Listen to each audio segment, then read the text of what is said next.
Guys, I think to lay this first track down. By the way, my name is Bruce Dickinson. Yes, the Bruce Dickinson. I gotta tell you, fellas, you have got what appears to be a dynamite sound. Coming from you, Bruce, that means a lot. Yeah, I mean, you're Bruce Dickinson. This is incredible. I can't believe Bruce Dickinson did. Easy, guys.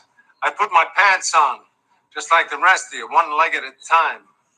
Except, once my pants are on, I make gold records. All right, here we go. Don't fear the Reaper. Take one, roll. All right. 1, 2, 3, 4.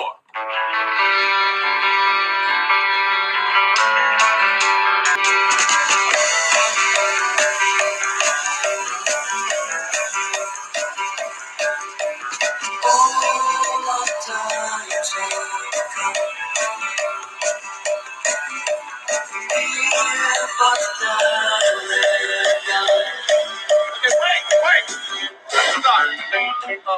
Bruce. So, let's take it again. And Gene, Yeah, really explore the studio space this time. you got it, Bruce. I mean, really, Yeah. explore the space. I like what I'm hearing. Roll it. 1, 2, 3, 4. No, we just wasted 2 good tracks. This last one was even better than the first. Well, it's just that I find Gene's cowbell playing distracting. I don't know. If I'm the only one, I'll shut up. No, it's pretty rough. You know, I can pull it back a little if you like. Not too much, though. I'm telling you, fellas. You're going to want that cowbell on the track. You know what? It's fine. Let's just do the thing. Hey, roll it. So that is the clip from a vintage SNL episode with Will Ferrell when he had the cowbell. It's what the Kings would have needed in order to be the Golden State Warriors last night had they got the win in Golden State. Unfortunately, that cowbell wouldn't have been the reason for it. But the Golden State Warriors did get the win. Draymond Green was suspended for the intentional stomp on Sabonis, even though it wasn't intentional. Now that I look back on the replay for it. But Joel Embiid got a flagrant 1 for punching somebody in the crotch and didn't get suspended for it. And it was intentional. It was a dirty move. It was pretty obvious. I think Harden, I believe, may have gotten suspended for 1 game for something. I don't know what it was offhand from my memory. But this is Let Us Interrupt You, episode 134 here on Friday, April 21st, 2023. I am Joseph Olivo. That preview right there was something I needed to play. It was something I needed to play in that moment. I am going to review some NBA playoffs quickly and some NHL playoffs because Celtics are coming on in about 8 minutes or so. This is not going to be an 8-minute podcast, so if anyone's thinking that. Unfortunately, we've got a lot to discuss, a lot to get into. I would say this is just me, myself, and I kind of think right now at this point. I'm going solo at this point. The news is what I'm bringing you. So right now, all these articles right now that you've been reading right now, well, you have to hear it from my verse of it, basically, here on YouTube. You get to hear me live by myself. I'm just getting a message now.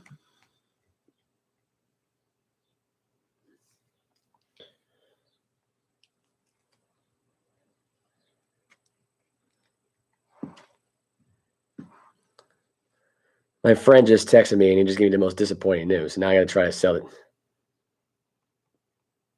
This is actually really aggravating now.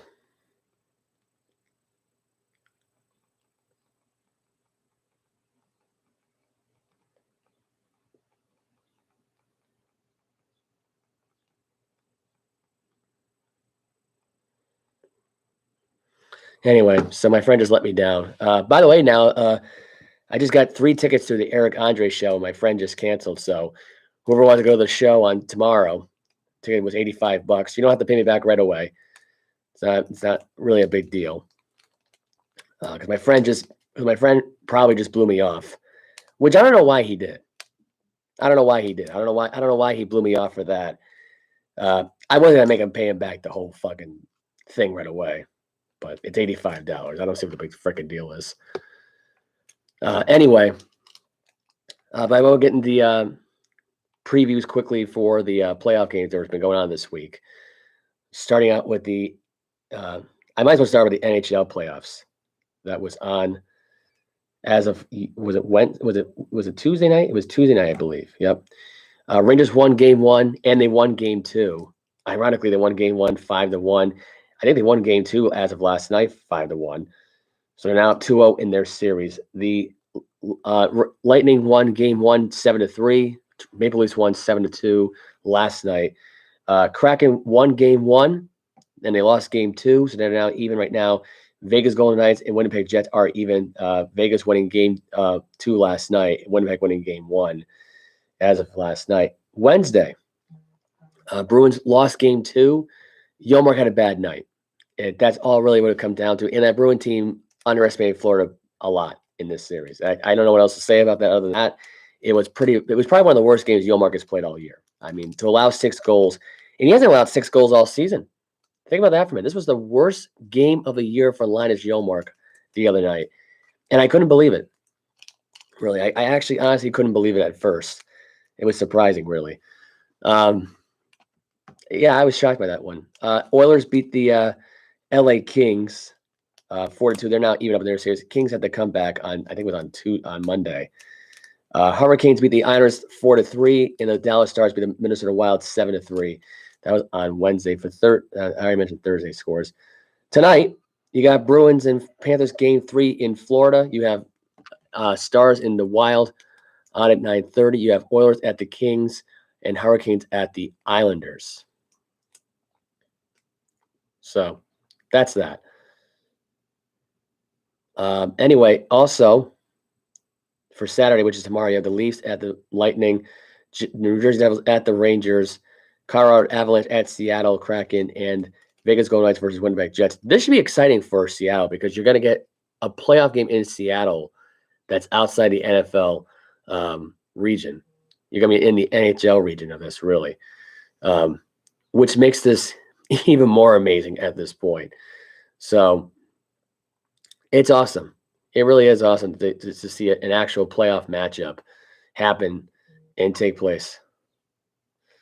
And my friend right now is deciding to message me. I love this too. I love how my friend's deciding to message me this now.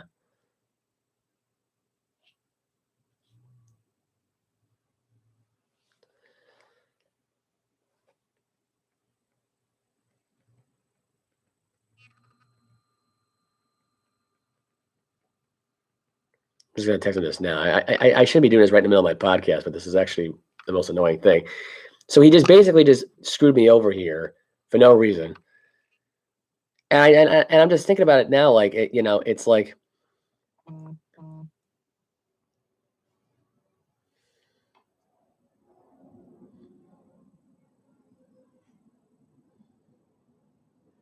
he just messaged me this now. I love it.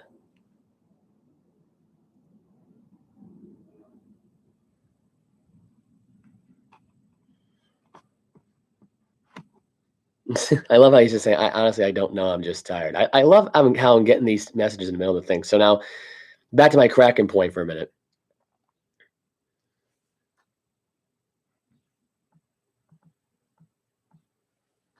Well, that's why. That makes sense now. He's got a date tonight.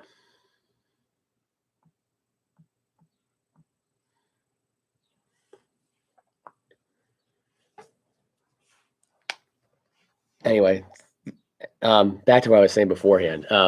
So the Kraken, and this is huge because last year with the Kraken, and if you think about this now, it's kind of amazing now. This team last year was a crap bag team. No one took this team seriously. No one believed this team would ever be a playoff team. And here they are now in the Stanley Cup first round against the defending champions. There's a lot of pressure going into this game tomorrow night. A lot of pressure going into this game tomorrow night. And it should be interesting, too, because, it does make things interesting now. It does. And look, I mean, we'll see what happens now going forward, but it does make things interesting. It really does. So, anyway.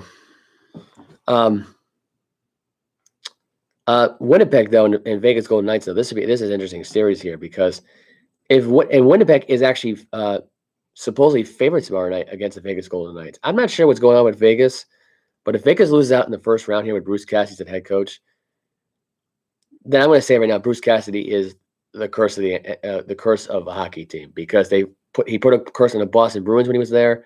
They couldn't win a Stanley Cup with him as a head coach. And now you got the Vegas Golden Knights at this point, who may be on the verge right now of losing the first round to the Winnipeg Jets. That could be a possibility right there. That could be a possibility right there in a nutshell. Now back to the NBA playoffs. That was on from Wednesday. Grizzlies with the Lakers 103-93. No Giannis the other night. Bucks got the win 138-122. Nuggets beat the Timberwolves 122-113. Jamal Murray, I believe, I want to say he had 40 points in this game. 25. I don't remember if it was 25. It was 40 points in this game. It was 25 in game one.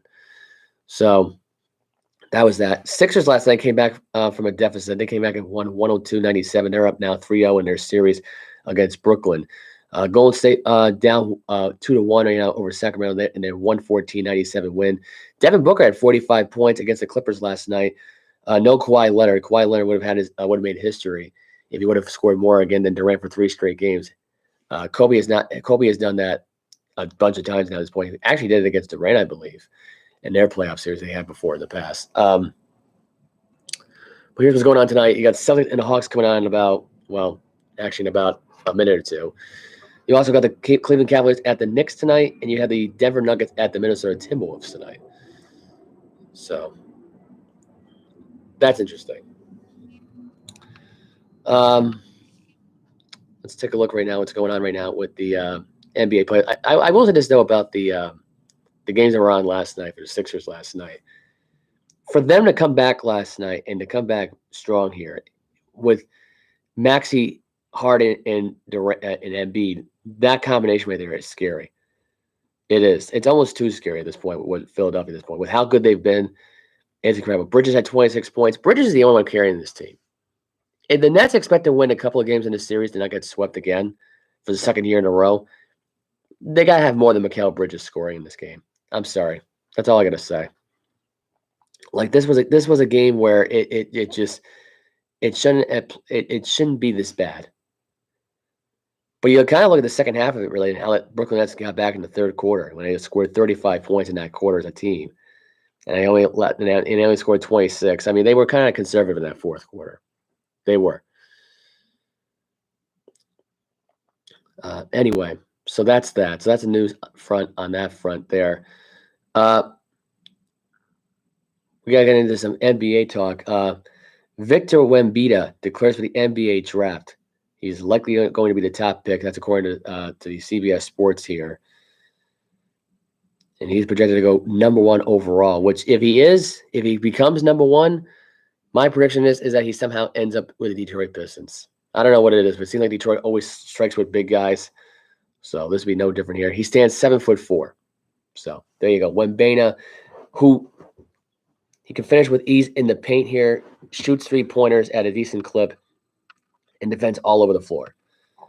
If you got a 7'4" guy defending all over the floor, that's kind of terrifying. I'm just saying. It kind of is. Anyway, so the Raptors, this is more NBA news today. Raptors fired Nick Nurse. It looks like Ime Udoka might be the candidate right now to replace Nick Nurse. Nick Nurse would take the job in the Houston Rockets. I can't really imagine this being a firing if Nick Nurse wanted to leave anyway on his own terms. Nick Nurse wanted out. I mean, it's that simple, and to me, I'm just surprised by this only because like I hear stories about like the whole him being gone. It just the idea of it. It's just ridiculous at this point because of him getting fired. First of all, he didn't deserve to get fired. Nick Nurse was at the end of his deal. Anyways, there was no reason for him to stick around here, and he wanted out of there anyway. The team it's not like the team wasn't listening to him anymore. It was the fact that he was losing the fan base. The fan base grew tired of Nick Nurse, and Nick Nurse knew that. And I think really they weren't investing in him any longer, building a championship caliber team after Kyle Lowry and DeMar DeRozan, or not actually after Kawhi Leonard left. Sorry. I mean, you still got Siakam, who was almost traded, and They kept him around because he wanted to be with Nick Nurse. The question now is at this point, does Siakam stick around at this point, or do you leave with Nick Nurse and go to Houston? Or, like a lot of these things come into play here. Fred VanVleet, does he end up sticking around in Toronto, or does he end up leaving? Does Ime Udoka even get hired at all? Does Jaylen Brown decide to go to Toronto with Ime Udoka? Does he take Tatum with him? Does he take Robert Williams with him? There's a lot of variety of ways of looking at this, really. But I mean, it's kind of ridiculous at this point that we haven't gotten into this conversation. And also, here's another way of looking at this. Does the Raptors draft number 1 overall? Are they projected to get Victor Wembanyama at this point? Does he end up going to the Toronto Raptors at this point? Does he end up going to the Charlotte Hornets, the San Antonio Spurs? Like, there's a variety of ways of looking at this, really. There is. Does Greg Popovich retire? Does Ime Udoka take that job instead? And Victor Wembanyama ends up with Ime Udoka, and Jaylen Brown ends up going to San Antonio. Does Fred VanVleet go with Ime Udoka to San Antonio? Like, there's a lot of questions right now on the table at this point.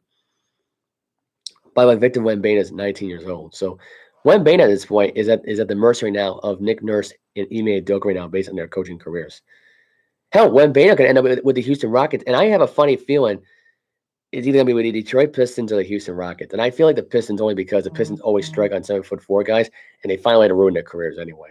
So no matter what Wembanyama did in college or overseas or whatever the case may be, if Detroit takes him, his career is over.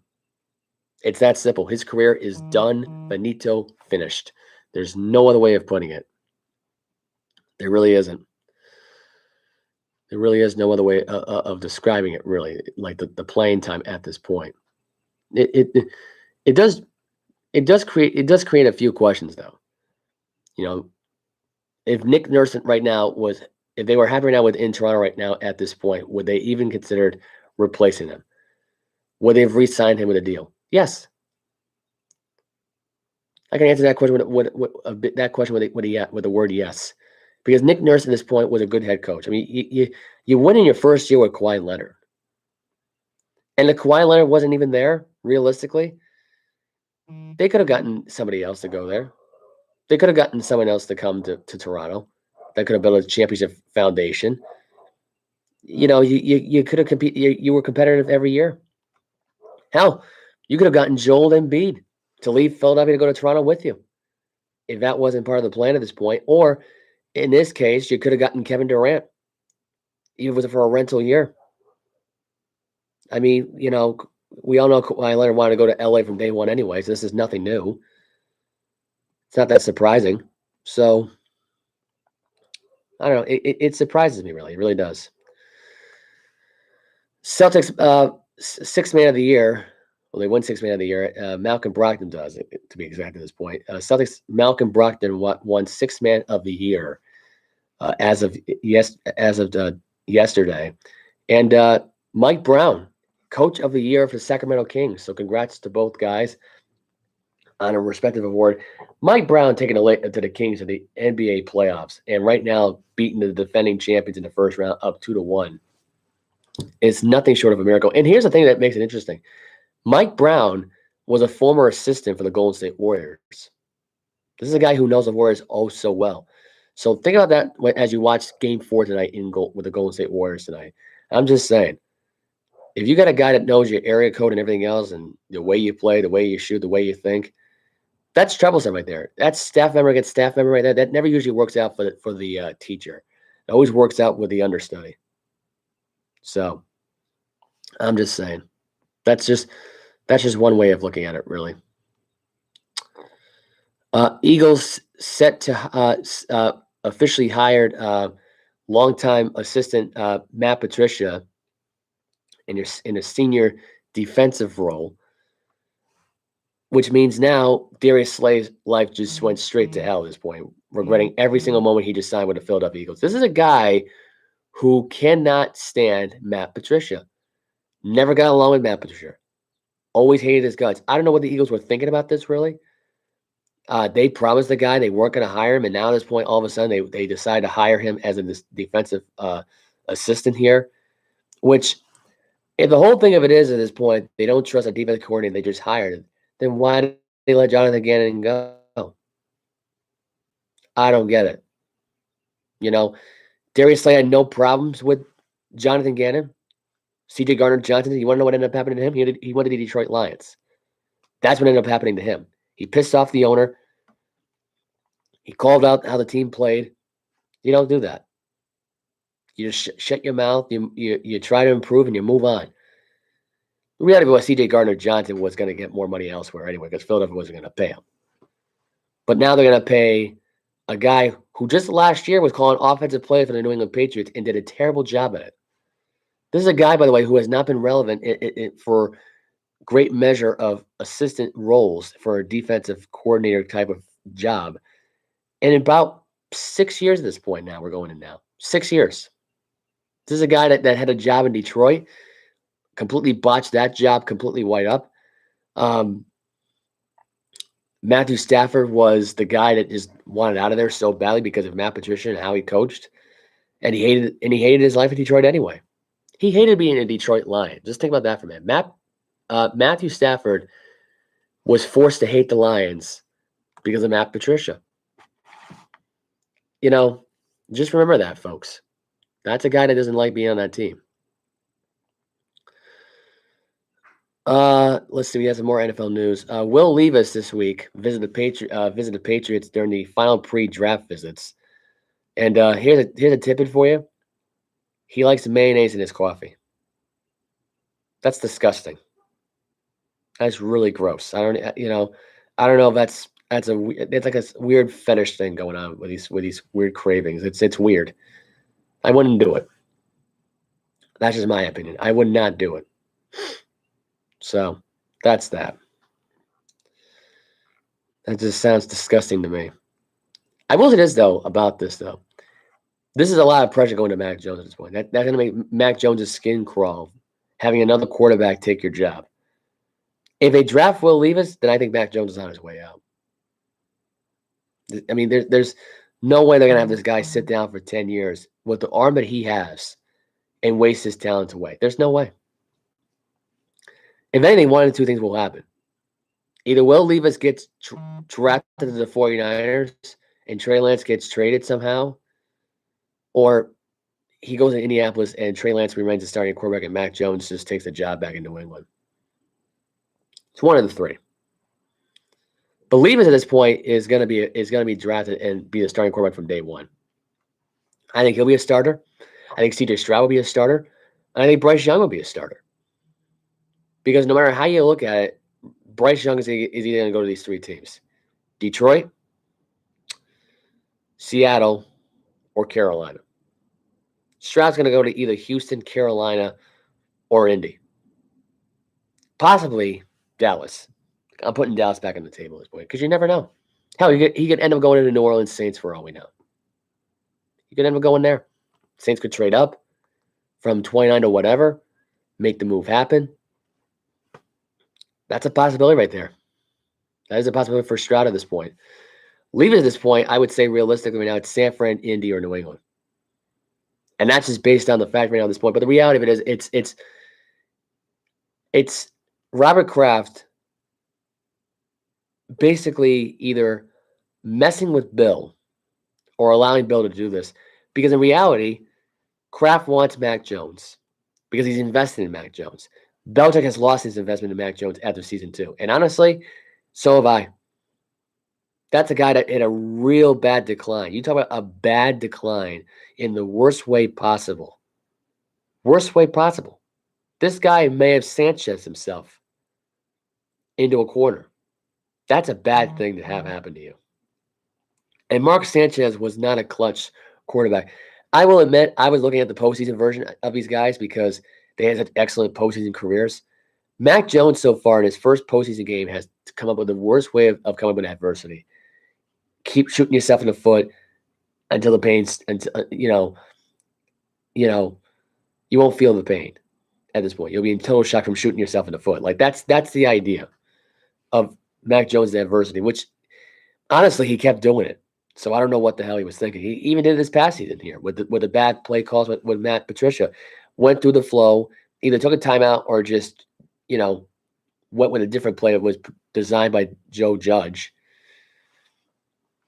And I can tell you right now, I don't know if this was Judge and Patricia sabotaging Bill at this point to get the head coaching job or something else, because either way you look at it, Kraft saw right through it. But the difference is that Kraft is willing to give Mac Jones another chance of it at this point. I think Bill wants out of the Mac Jones conversation. I think he wants Will Levis to come in here into play. Because honestly, at this point, if that wasn't the case, then Will Levis would have never came to New England yesterday. He would have never gone to Foxborough to visit Kraft, to visit Bill, to visit Jonathan. It would have never happened. That's a pipe dream right there in a nutshell. That would have, it just realistically would have made a lot of sense. It just would have never had happened.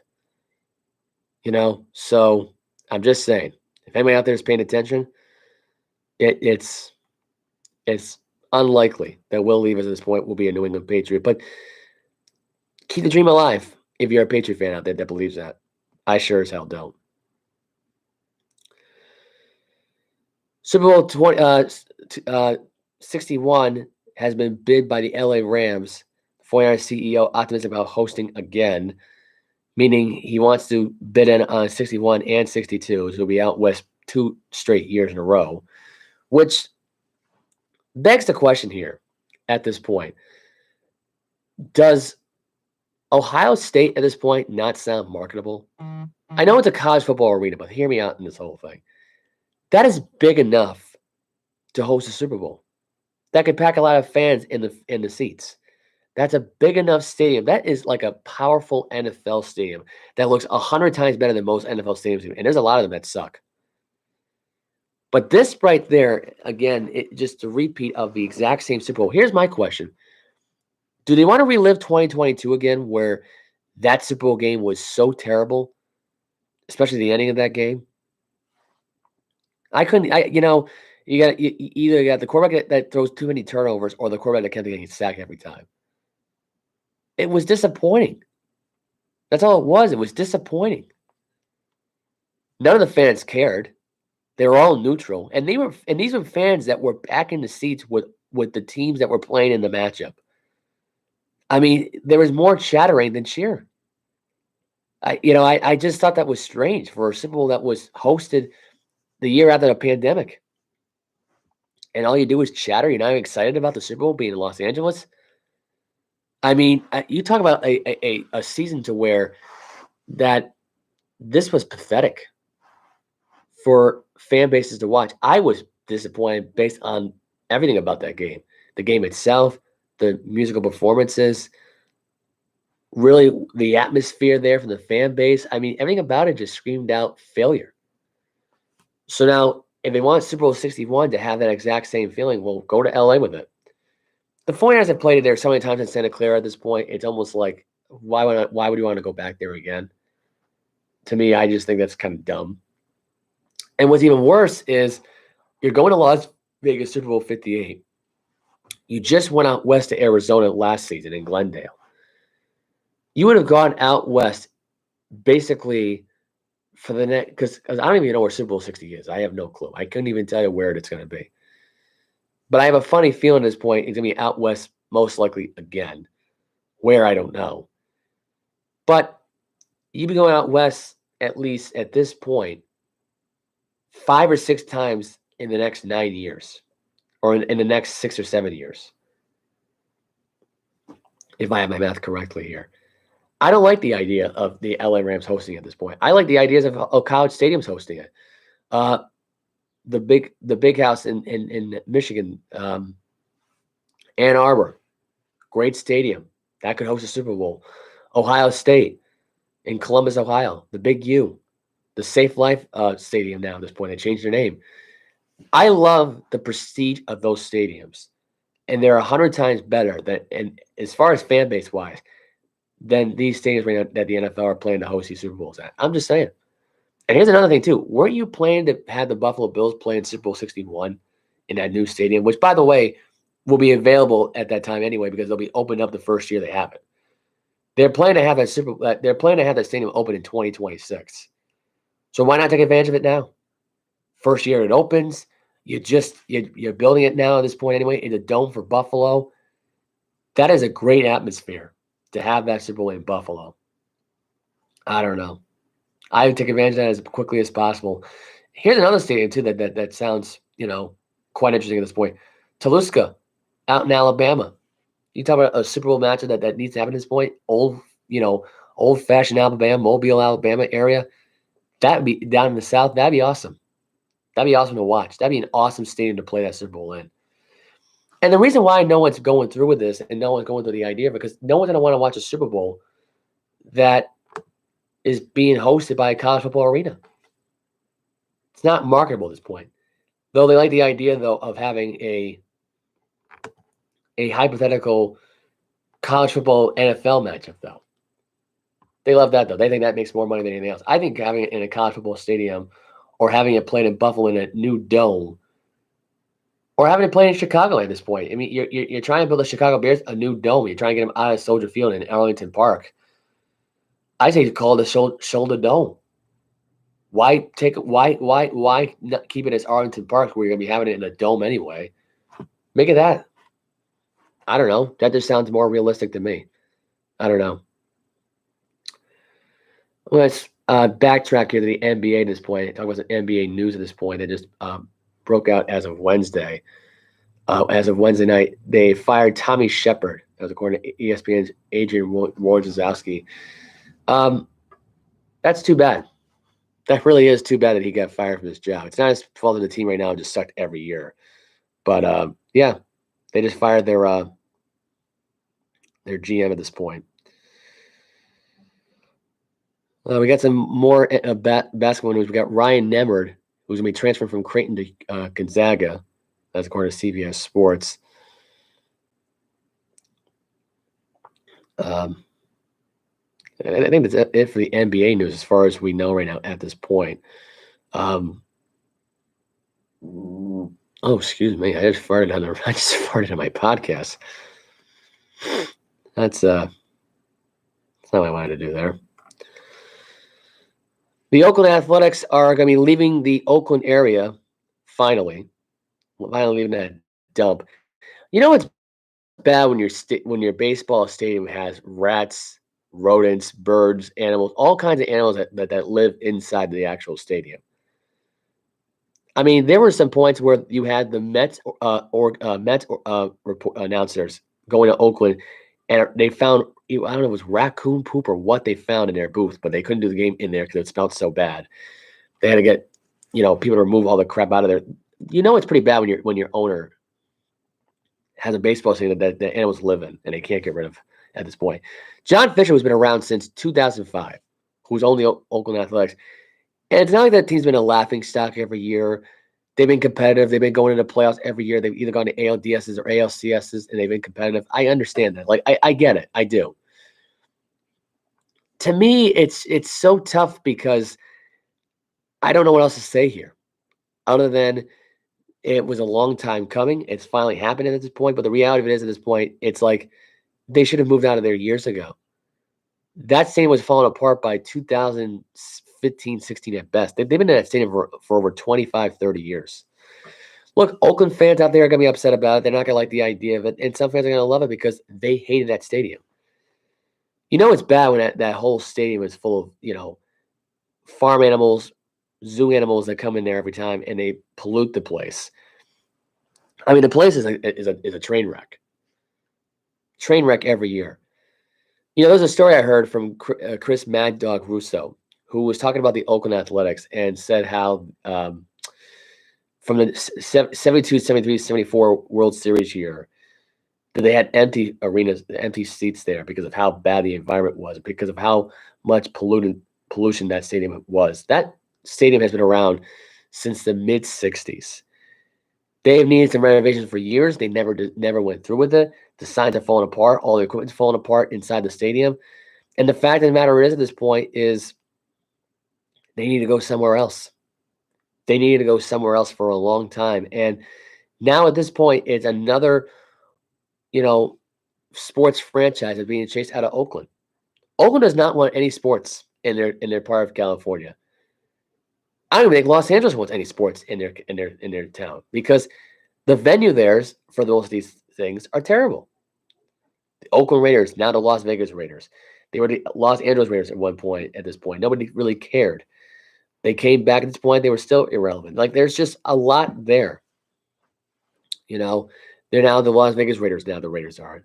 There's not any basketball teams in Oakland at this point. You'd have the Golden State Warriors, who moved out from Oakland to Santa Clara at this point. Like, there's so much there that I can say right now about this right now that Chris Russo already went off on a rant about, but I'm not going to go on a rant about that because there's no need to.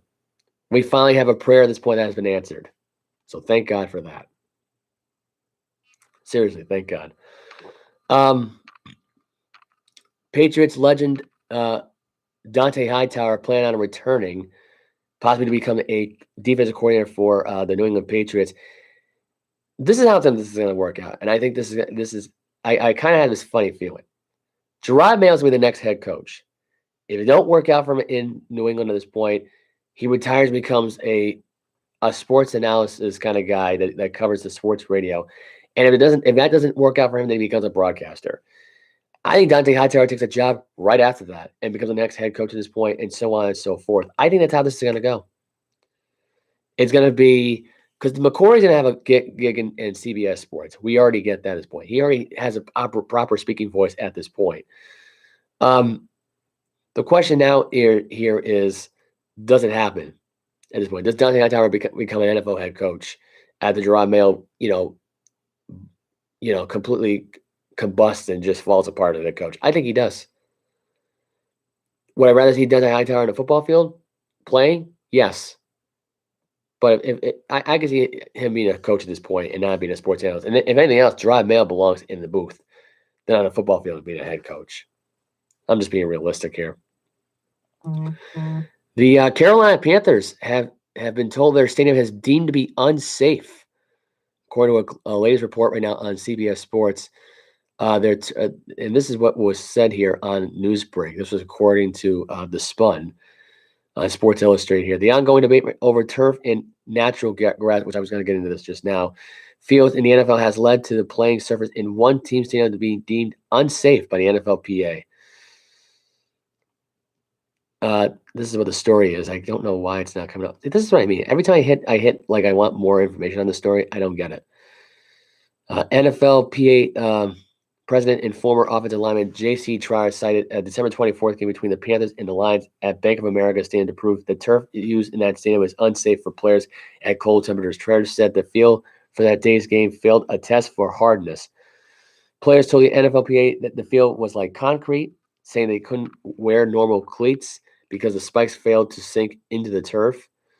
Treader also said the NFL acknowledged these concerns from players and explained that they will be to fixing the issues with the field. The game was not delayed from its scheduled start time to alleviate the problems with the field, and Treader says this is a massive player safety issue. Quote, the players in that game had to play on a field that the league acknowledges was not safe. He said, that is beyond frustrating to players and unacceptable in the eyes of our union. This is my opinion about the turf, these artificial turf things. They're caused to hurt people. Look at Tua Tagovailoa, who got concussed 4 or 5 different times last season because of those artificial turfs. Fake grass doesn't mean crap. If it's fake, it's all it is fake concrete with a little bit of paint on it, on the ground. That's what these fields really are. It's absolutely pathetic that we're going to risk these players' health at this point. For what? For what? What's to gain out of this whole thing? To end a player's career? Is that what we're doing now at this point? We're trying to end these players' careers at this point, or prove the NFL's not soft at this point in the 2020s and from the 2010s? Is that what we're going to do at this point? We're just going to, because at this point, NFL players in the 70s and 80s played on real grass. They did. Here we're playing on badass concrete. Which, if this is the NFL's way of proving how not soft they are at this point, then I remind you right now at this point that the NFL and every sports team and every politician, government official are afraid of the woke. They're afraid of their pockets being emptied by a bunch of uneducated, dumb, woke morons. That's the reality. They're afraid of their money getting touched at the end of the day. They're not worried about players' safety. They're not worried about, the field's deemed to be safe. They're not. They don't care. These owners, they could care less. Now at this point, we're gonna look at it now and say right now that it does cause some bad injuries. It does. Torn ACLs, broken legs, broken ankles. There are more injuries now that are taking place now with artificial turf than real grass. And you want more proof of that? Want more proof of that? To that factor? Here's another factor going into this whole thing. There was a data sheet that had this information on here, which I'm glad I actually have this in front of me right now as soon as I get to that page to scroll down on. Here's your latest NFL injury data that shows this grass stuff. This is according to this right now. Non-contact injuries for NFL players occurred at a higher rate on artificial turf compared to grass during the 2022 regular season, according to data released this week by the NFL Players Association. The gap arose 1 year after the league moved and neutralized the debate about the two types of playing surfaces based on the numbers in 2021. And here's what the data shows at this point. And it's mind-boggling at this point anyway, because I can't even find the numbers on here. But in 2022, the rate for non-contact low extremity injuries on artificial turf rose to a rate of 0.048 per 100. The corresponding rate on the grass was 0.035, but it arose at a rate of 0.48. That's bad. That means on basically every football game that you possibly watch right now, or half of them, had artificial turf on their field, and they got injuries. Look at Harrison Buckner. The first week out, he sprained his ankle on a kickoff in the game against the Arizona Cardinals. That's pretty bad. In 2021, it went to 0.042 per 100. In 2021, it was from 0.41 per 100. That ratio replicated during the 2022 that was just in the preseason. We're going to preseason levels now at this point. There were more injuries in preseason games for all these artificial turf injuries. That's insane. And that's a PR nightmare for the NFL.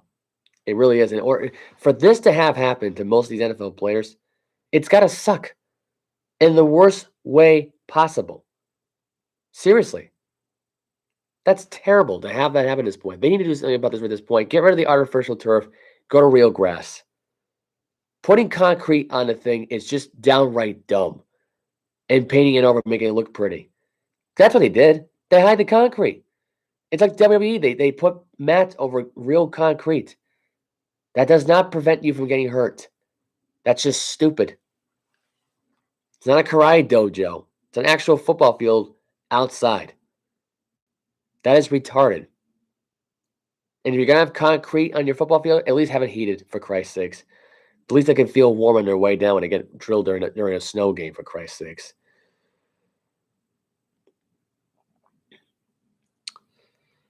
Tom Brady. Drama has been continuing this week with Antonio Brown, but not just Antonio Brown, but with people he's been trying to sue lately due to his threats to sue comedians over AI-generated specials impersonating him. So Tom Brady at this point is not in a laughing mood. He's starting to sue some comedians on top of all this too for people making fun of him. But apparently Brady was cussing out at his agent at this point, yelling about Antonio Brown's contract and why he was not happy about the scraps that they were trying to give him at this point. And I guess Brady and Brown's relationship was not the same after that. And this is after Super Bowl 55 when they won it in Tampa Bay. By the way, Brady the only one able to pull it off ever in a convincing way. By the way, the real earn your Super Bowl win kind of way, not the way Matthew Stafford won with the Rams. Just FYI. I will say this though. At this point, I wouldn't be. I mean, I'm not gonna buy this story for two reasons. Number one being, Tom Brady was probably not upset about the money. See, the money part of it was the Antonio Brown kind of deal, because Antonio Brown was obsessing about the contract, what he needed to do in the contract, having his way at this point, being a paparazzi, being a negative influence on the team. Yes, Brady took this guy in. He had no choice because nobody else wanted him. The cops were going to be out to get him. There was probably some stuff going on with the girls beyond the scenes at this point that was not family friendly. Giselle and Brady's arguments were happening mostly because of this guy living in the house, having the cops come after him, having these stories come out. It just again, just Antonio Brown himself, he's not been right since the CTE stuff, which by the way, he blamed James Harrison for. This is a guy at this point that wanted this guy out of his house.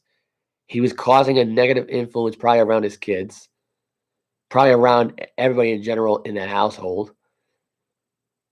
And he probably wanted for that 1 year, and that's it. You want to zip it with me? Now go prove it you can win somewhere else. Because Brady never wanted Antonio Brown to come back. This was not about having the most money at this point. And I think that's what Brown is taking it. I think that's what most fans are taking it at this point, that he wanted the money. It's not that he wanted the money. He did not want a distraction during his football season in 2021. Now, throughout the entire year, the only thing people were talking about was Brady for going back to New England. That was the only distraction that the NFL season had in 2021, right? That was the only distraction. You know what was distracting Tom Brady during that season? Not even that matchup. His marriage was crumbling beyond the scenes. The one way to fix that was to get rid of Antonio Brown as soon as possible. It didn't happen fast enough. The fake retirement, coming out of retirement, and then playing through this whole situation and not, and really what happened was going back with the ex-wife without telling the wife. That's what the distraction was going on for Tom Brady. And there's been 2 years of distractions for this guy at this point, to the point now where he's ready to go back and play with the Miami Dolphins.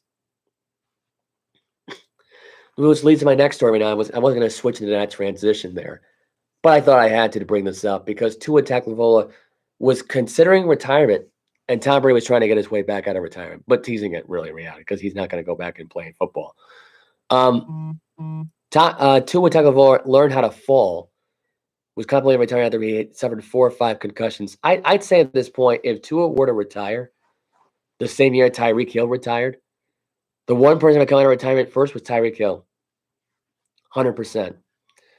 I think even now when he's 4 or 5 concussions at this point, Tua's Tagovailoa's seasons are numbered. I don't see how they're not. You got a guy at this point who's on his way to getting a 6th or 7th concussion. And if I'm the NFL doctors at this point, that is the one person I pull a plug on an NFL career at this point. And people were telling me around Tua Tagovailoa or Damar Hamlin, who I choose to come out, who I want to retire sooner rather than later, it's Tua. His brains are scrambled eggs at this point.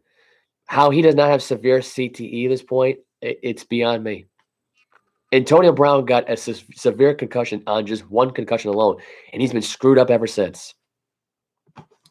That is the one guy right now that is totally unstable as a person. Tua is about 2 or 3 more concussions away from having the exact same problem that Antonio Brown has. I'm just saying. You got USFL owner who's on CTE, who's on probably lots of bit of drugs. You know what Antonio Brown is at this point? He's the black Jim Irsay. Too much drugs.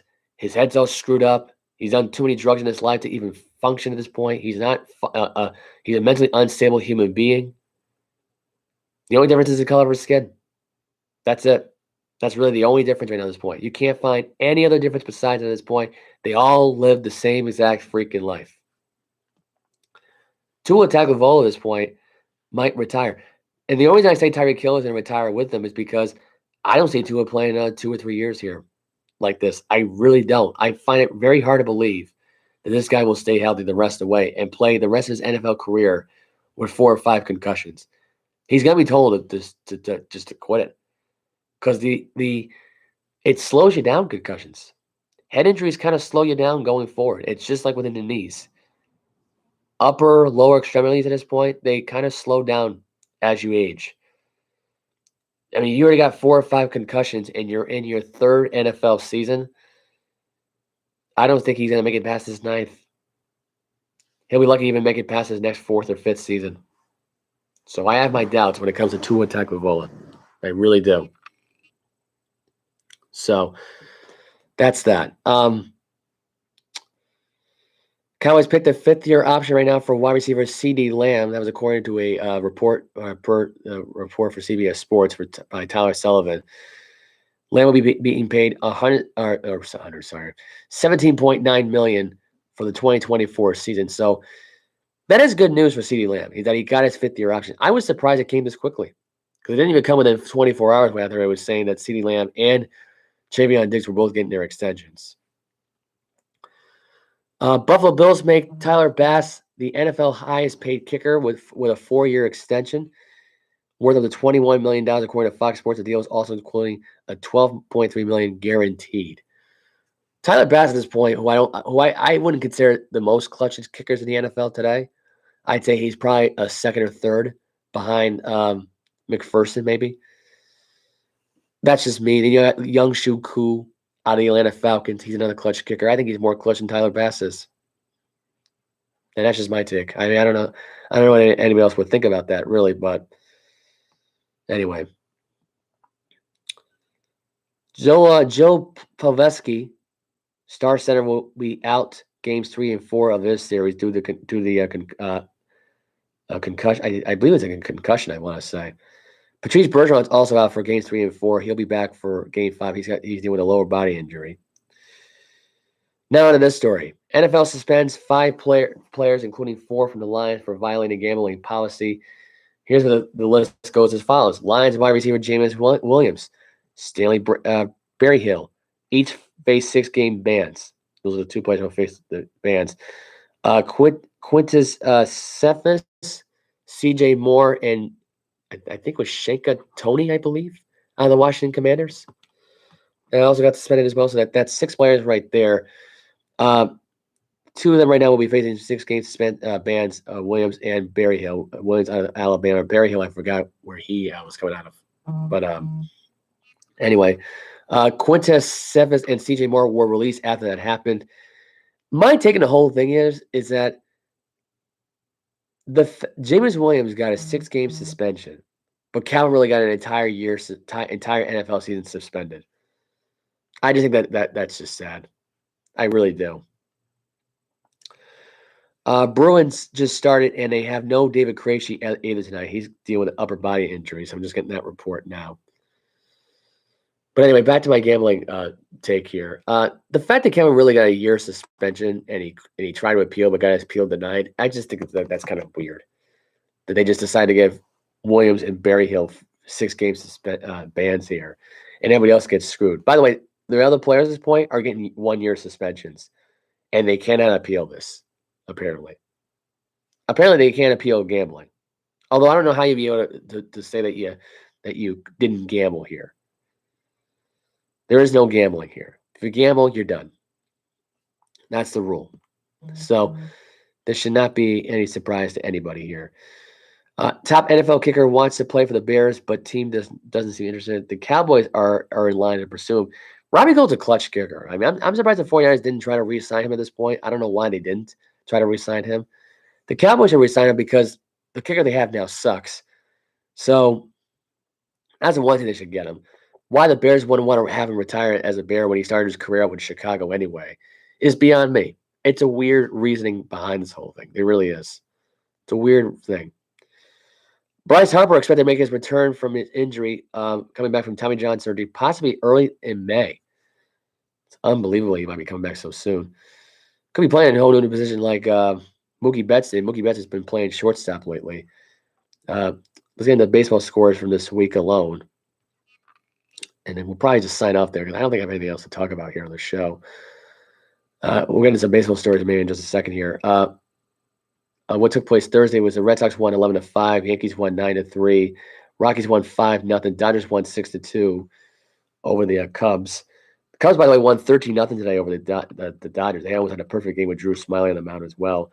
Padres beat the Diamondbacks 7-5, Mets beat the Giants 9-4, and the Pirates beat the Reds 4-3. Wednesday was Giants Marlins 5-2, Mets Dodgers 5-3. Mets took 2 out of 3. Cubs beat the A's, of course, 12-2. Brewers beat the Mariners 5-3. Padres beat the Braves 1-0. That was on Wednesday.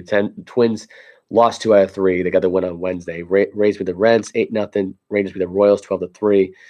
Orioles beat the Nationals 4-0. Pirates beat the Rockies 14-3. Cardinals beat the Diamondbacks 14-5. And Astros beat the Blue Jays 8-1. That was on Wednesday, by the way. Games that were on today so far: White Sox beating the Rays 6-4. Blue Jays beating the Yankees 2-1. Cubs are up 13-0 today over the Dodgers. By the way, they're now 10-10. The Cubs are 11-7. Rockies beating the Phillies 3-0. Red Sox and Brewers are playing later on tonight. Pavetta is facing Peralta. Royals are taking on the Angels. Ohtani is on the mound. Padres are taking on the Diamondbacks for their 4-game series. Second game of that 4-game series starts tonight. Cardinals Mariners are on tonight. Mets and former Met pitcher Steven Matz will be on the mound against Kirby for the Mariners. Marlins and Guardians are postponed due to weather implements. Mets Giants are on tonight. Reds Pirates are on right now. They're tied at 2 apiece. Orioles and Tigers are scoreless. Braves beat the Astros 3-1. A's are beating the Texas Rangers. Are playing the Texas Rangers later on tonight at 8:05. At 8:10 will be Nationals and the Minnesota Twins. On at 8:10. I'm gonna try to do stories as quickly as possible because my phone's about to die. I'm like battling with the clock here. I'm also going to a party later on tonight as well. Liam Hendricks announced that he's cancer-free after his chemotherapy. So he's in total remission. So congratulations, Liam Hendricks. He was dealing with lymphoma and Limb-Hodgkin's. That's not easy to deal with. I believe my aunt had that, and that was not an easy trial for her. She's also in remission as well. Madison Bumgarner was deactivated after very struggling starts. My take on this one right now is Madison Bumgarner is on his way out. If I'm one of these teams, though, if I want to invest in something like this and make it interesting here, there's some need for bullpen help. Bumgarner could be moved to the bullpen. I don't see why Bumgarner at this point is not a bullpen guy at this point, why he's still a starter at this portion of his career. I don't know. I think the Red Sox could use him. Use him as a relief pitcher out of the bullpen here. It makes a lot of sense here to make that happen. I don't see why they can't do it. They should be able to do it now at this point anyway. They should. I mean, I don't see why they can't do that. I think that was the only baseball stories I think I really had on this week. I was trying to find more. I don't think I had any more this week. Oh yeah, that's right. Max Scherzer. That's right. Max Scherzer suspended for 10 games and suspended for $10,000 and fined $10,000 for using sticky substance in the game against the Dodgers this past week. I think it was against the Dodgers. It was he was told not to use it, and apparently he kept using the tar stuff for his hands. Eventually got ejected. I don't believe Scherzer was going to appeal. I don't think he's going to go through with it. So he's going to be suspended for 10 games. Look, the umpires warned him 3 times. 3 strikes, you're out. That's it. There's no other way of justifying it there. It's 3 strikes, you're out. It's that simple. Michael Bunting is suspended for 3 games on an illegal hit for Eric Sarnik. It was dirty. It was a dirty hit. And there was no question about it. Brian Davis offered to buy the Commanders for $7 billion, but he kept playing mind games with Dan Snyder because at one point he went from $7 billion to $1 billion. And he kept changing the price, I guess, according to some reports. Here's my thing. I think it was a loan payment plan. Like Brian Davis was now going to give him $7 billion in cash up front. I think it had Dan Snyder excited at first, but then he changed his mind. So I think he wanted his entourage in there, but it just was never going to work out. 49ers legend David Wilcox passed away at the age of 80 this week. And Don McKinley, the first Dallas Cowboy who had scored a rushing touchdown or won a rushing title, I want to say, passed away this week as well. He was 89 years old this week. So a lot of passing away at this point. Trey Lance had a meeting with the Minnesota Vikings during the NFL scouting combine. The 49ers and Vikings were in full mode conversation about a possible trade for Trey Lance. Could Lance end up with the Minnesota Vikings? That's another question that's on everyone's mind. That happened as of this week. I say, who knows? Lance could be either going to Indy, San Fran, or New England. I hope. I kind of hope at this point it's, it could be either or here. Will Levis can end up going to the Vikings as well, and Lance could go to New England as well. Anything is possible at this point in 2023. Let's put it that way. Anything's possible at this point. And I think that's really about it. We've gone almost basically a full hour of the show, which is what I kind of figured was going to happen here. I wasn't going to get into Derek Jeter and Stephon Diggs and stuff like that. I guess Diggs wants out of Buffalo. He put on his Twitter, "Come save me." And Derek Jeter had somebody fired, I guess, but he didn't do it over the phone or in person. So he had somebody else do his dirty work, which, I mean, that's not really big news. It's not really even worth a big story. I will be on here Saturday, which is tomorrow, obviously, doing post games pretty much for the rest of the games that we're on as of tonight. I don't have the current scores for them yet.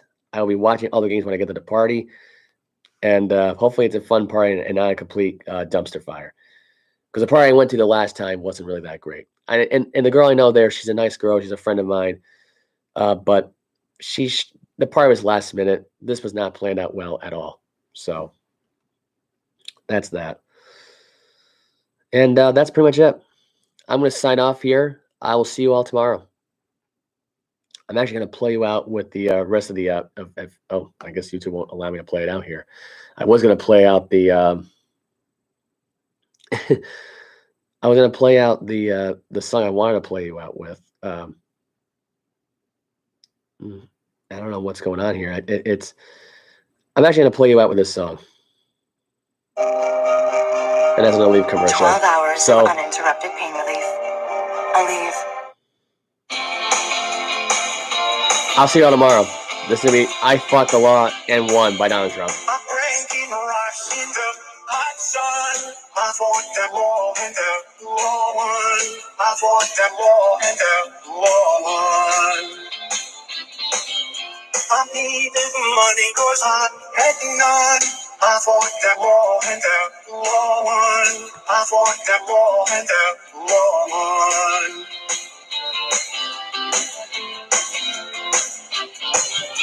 I left my baby and it feels so bad. I guess my race is run. But she's the best girl that I ever had. I fought that war and the